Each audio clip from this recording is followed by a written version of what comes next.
नमस्कार, जय हिंद, वंदे मातरम। साथियों, एक बार आप सभी का बहुत बहुत स्वागत है देश के नंबर 1 सरकारी यूट्यूब न्यूज चैनल के अंदर। वहीं दोस्तों, आपने अभी तक हमारे चैनल को सब्सक्राइब नहीं किया, सब्सक्राइब जरूर करें। वहीं इस वीडियो को जल्द से ज़्यादा शेयर जरूर करें। मध्य प्रदेश विधानसभा चुनाव 2023 का बिगुल बज चुका है, जिसके अंदर हर पार्टी अपने प्रचार में जुट चुकी है। चाहे बीजेपी पार्टी हो या कांग्रेस पार्टी, हर पार्टी अपनी जीत का दावा करती नजर आ रही है। वहीं मध्य प्रदेश की 230 सीटों का महा ओपिनियन पोल जारी कर दिया है ABP news, times now, furrows सट्टा बाजार और भारत की 5 बड़ी एजेंसियों ने।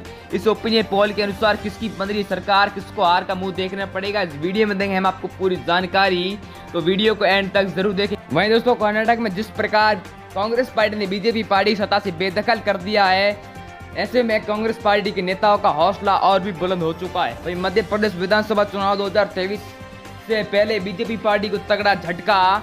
बीजेपी पार्टी के 5 बड़े दिग्गज नेताओं ने बीजेपी पार्टी को दिया इस्तीफा। वहीं दोस्तों, आज हम आपके सामने ओपिनियन पोल रखने जा रहे हैं, और आप मध्य प्रदेश के किस क्षेत्र से हमारी वीडियो को देख वो भी कमेंट बॉक्स में जरूर बताएं। वहीं बात करें सर्वप्रथम इसकी प्रथम सीट जबलपुर की, तो जबलपुर में कुल 8 सीटें, 8 में से कांग्रेस को सबसे बड़ा बहुमत 5 सीटें, बीजेपी पार्टी को 3 सीटें, बीएसपी को 0 और अन्य के खाते में भी 0 सीटें जाती नजर आ रही है। बात की जाए बालाघाट की कुल 6 सीटों पर, तो यहाँ पर बीजेपी पार्टी को तगड़ा झटका लगता नजर आ रहा है, क्योंकि कांग्रेस पार्टी को यहाँ पर 3 सीटें और बीजेपी पार्टी को 2 सीटें हासिल होती नजर आ रही है।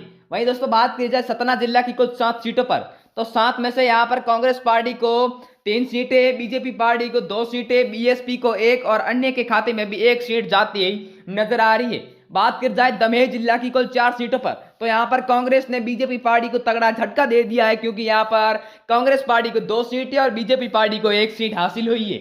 वहीं दोस्तों, इंदौर की बात करी जाए तो इंदौर में कुल 9 सीटें, यहाँ पर कांग्रेस को सबसे ज्यादा 4 सीटें, बीजेपी पार्टी को 3 सीटें, बीएसपी को 1 और अन्य के खाते में भी 1 सीट जाती नजर आ रही है। बात करी जाए ग्वालियर की कुल 6 सीटों पर, तो 6 में से कांग्रेस पार्टी को 3 सीटें, बीजेपी पार्टी को 2 सीटें, बीएसपी को 0 और अन्य के खाते में भी 1 सीट जाती नजर आ रही है अब की बार। वहीं दोस्तों, बात करी जाए भीड़ जिला की कुल 5 सीटों पर, तो 5 में से कांग्रेस को यहाँ पर 3 सीटें, बीजेपी पार्टी को 2 सीटें, बीएसपी को 0 और अन्य के खाते में भी 0 सीटें जाती नजर आ रही है अब की बार। वहीं बात करी जाए दतिया जिला की, दतिया में कुल 3 सीटें हैं, 3 में से 2 बीजेपी को, 1 कांग्रेस को, बीएसपी को 0 और अन्य के खाते में भी 0 सीटें जाती नजर आ रही है अब की बार। वहीं दोस्तों, बात करी जाए अगली सीट सागर की, तो सागर में कुल 8 सीटें, 8 में से कांग्रेस पार्टी को 5 सीटें, बीएसपी को 0, बीजेपी पार्टी को 3 और अन्य के खाते में 0 सीटें जाती नजर आ रही है अब की बार। वहीं दोस्तों, बात करी जाए अगली सीट सीधी जिला की,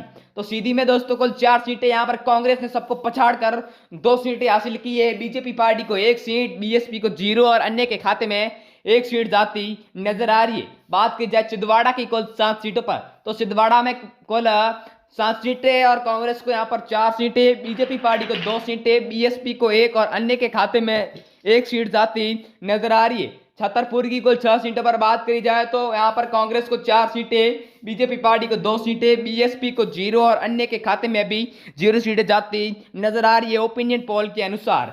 वहीं बात करी जाए रीवा जिला की कुल 8 सीटों पर, तो 8 में से बीजेपी पार्टी को 4 सीटें, कांग्रेस पार्टी को 3 सीटें, बीएसपी को 0 और अन्य के खाते में 1 सीट जाती नजर आ रही है अब की बार। वहीं दोस्तों, बात करी जाए अगली सीट सिवनी जिला की कुल 4 सीटों पर, तो यहाँ पर दोनों को समांतर सीटों का आकलन होता हुआ दिखाई दे रहा है, यानी बीजेपी पार्टी को 2 सीटें और कांग्रेस पार्टी को भी 2 सीटों का आकलन होता हुआ दिखाई दे रहा है अब की बार।